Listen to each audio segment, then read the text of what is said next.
കഴിഞ്ഞ നമ്മുടെ പാനോ വീഡിയോ കണ്ട സമയത്ത് ഒരു സുഹൃത്ത് ചോദിച്ചു ഇതിനകത്തുള്ള ഈ വയേഴ്സ് എങ്ങനെ റിമൂവ് ചെയ്യാം എന്നുള്ളത്. അപ്പോൾ ഇതെങ്ങനെ ഈസി ആയിട്ട് ചെയ്യാം എന്നുള്ളതാണ് ഇന്നത്തെ വീഡിയോയിൽ നമ്മൾ നോക്കാനായിട്ട് പോകുന്നത്.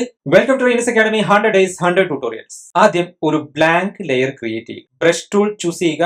നല്ല ഹാർഡ് എഡ്ജോ നല്ല സോഫ്റ്റ് എഡ്ജോ നമുക്ക് വേണ്ട, ഒരു മീഡിയം സോഫ്റ്റ് ഹാർഡ് എഡ്ജ് ആണ് നമുക്ക് വേണ്ടത്. ഈ വയേഴ്സിൽ വരച്ചു കൊടുക്കുക എന്നുള്ളതാണ്. ആവശ്യത്തിന് സൂം ചെയ്യാം, വേണമെങ്കിൽ നിങ്ങൾക്ക് റൊട്ടേറ്റ് ചെയ്യാം. ബ്രഷ് എടുക്കുന്നു, ബ്രഷിന്റെ സൈസ് ആവശ്യത്തിന് അഡ്ജസ്റ്റ് ചെയ്യുക. വേണമെങ്കിൽ ഇത് അറിയാനായിട്ട് ലെയറിന്റെ ഒപ്പാസിറ്റി കുറച്ച് വെക്കുക. ഒരു കാരണവശാലും ബ്രഷിന്റെ ഒപ്പാസിറ്റി കുറയ്ക്കരുത്. വയസ്സ് കവർ ചെയ്യുന്ന രീതിയിൽ വരച്ചു കൊടുക്കുക.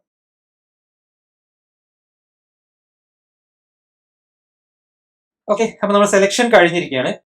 ഇനി നമ്മുടെ ലെയറിൽ വരിക, ഒപ്പാസിറ്റി 100% തന്നെ ആക്കി വെക്കാം. കൺട്രോൾ പ്രസ് ചെയ്തതിനു ശേഷം തംബ്നെയിലിൽ ക്ലിക്ക് ചെയ്യുക. അപ്പോൾ നമ്മുടെ സെലക്ഷൻ ക്രിയേറ്റ് ആവും. ലെയർ ഓഫ് ചെയ്തതിനു ശേഷം ജനറേറ്റീവ് ഫില്ല് കൊടുക്കുക. ഈ ടൂൾ ബാർ കണ്ടില്ലെങ്കിൽ വിൻഡോയിൽ വന്നു കഴിഞ്ഞാൽ കോണ്ടെക്സ്റ്റുവൽ ടാസ്ക് ബാർ കാണാം. ഫോട്ടോഷോപ്പ് 2024 ഈ ഓപ്ഷൻ ഉള്ളത്. നമുക്ക് 3 ഓപ്ഷൻസ് ഇവിടെ ലഭിക്കും.